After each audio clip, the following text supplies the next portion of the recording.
Olá, você já parou para pensar por que tantas pessoas hoje em dia tentam viver como se Deus não existisse?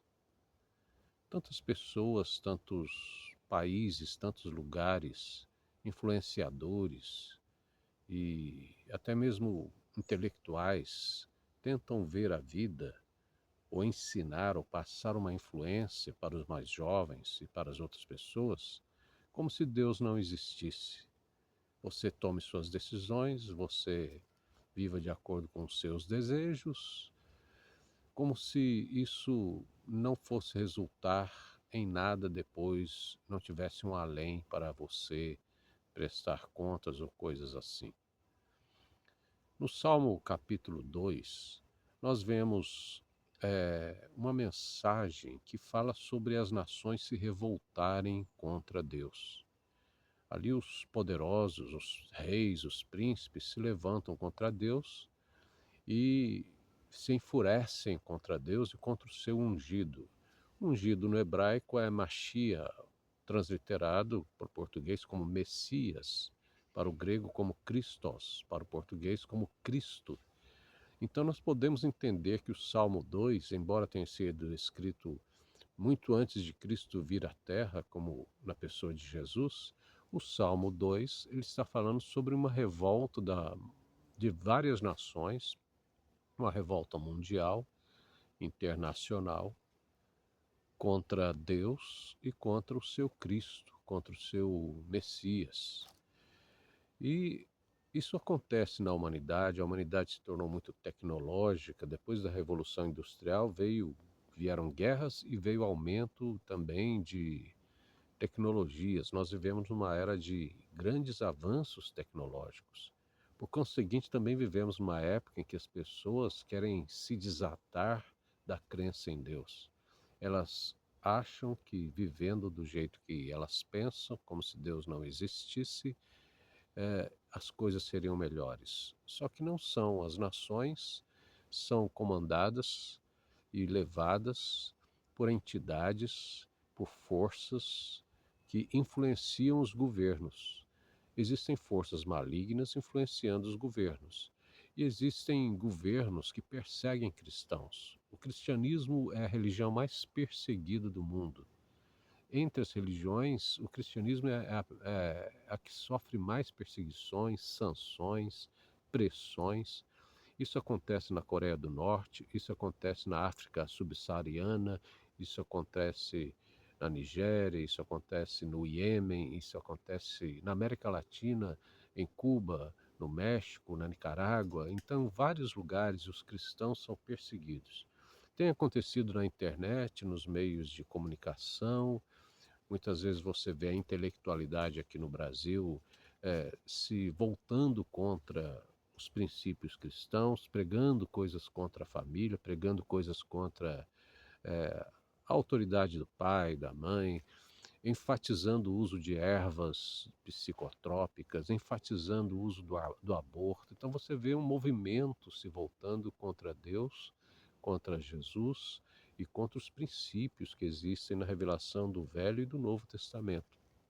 E você pensa assim, mas onde o mundo vai parar, né? A ameaça global, parece que o mundo está nas mãos de homens de terno lá de Washington, de Moscou, de Pequim. Parece que esses poderosos é que estão jogando as cartas e o terrorismo para cá e coisa para lá. Então você vê o mundo bailando, sendo sacudido por essas perspectivas. As nações se rebelam contra a humildade que devem prestar diante do Deus vivo e verdadeiro. São como várias formiguinhas querendo expulsar o dono da casa. Elas se reúnem no jardim porque querem se rebelar contra o dono do jardim.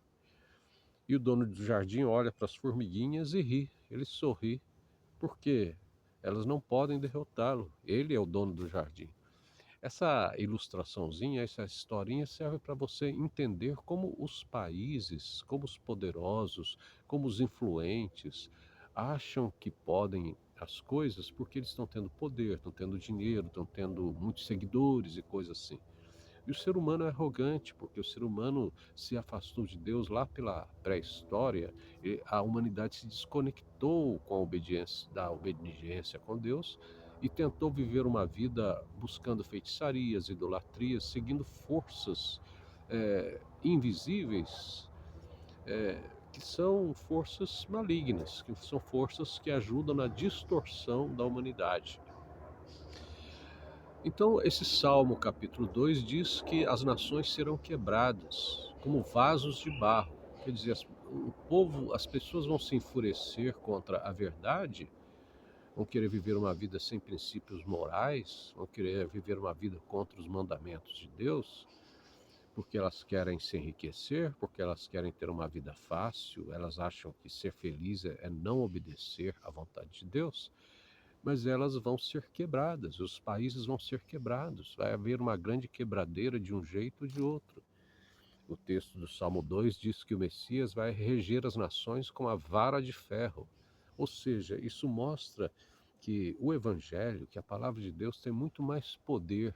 Ela pode ser perseguida, eles podem perseguir os cristãos, eles podem tentar negar Jesus, podem fundar religiões que neguem a palavra de Deus, mas isso não vai perdurar, não é mais forte do que a palavra de Deus.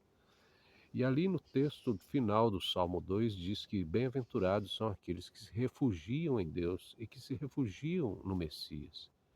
E ali fala ainda: beijem o filho para o pai não se irritar.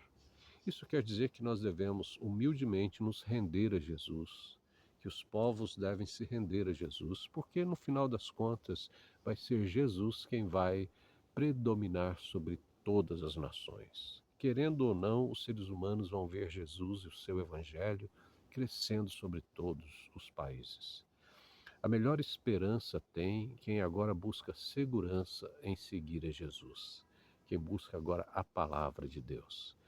Então nós não devemos idolatrar líderes políticos, não devemos ficar com medo do fim do mundo.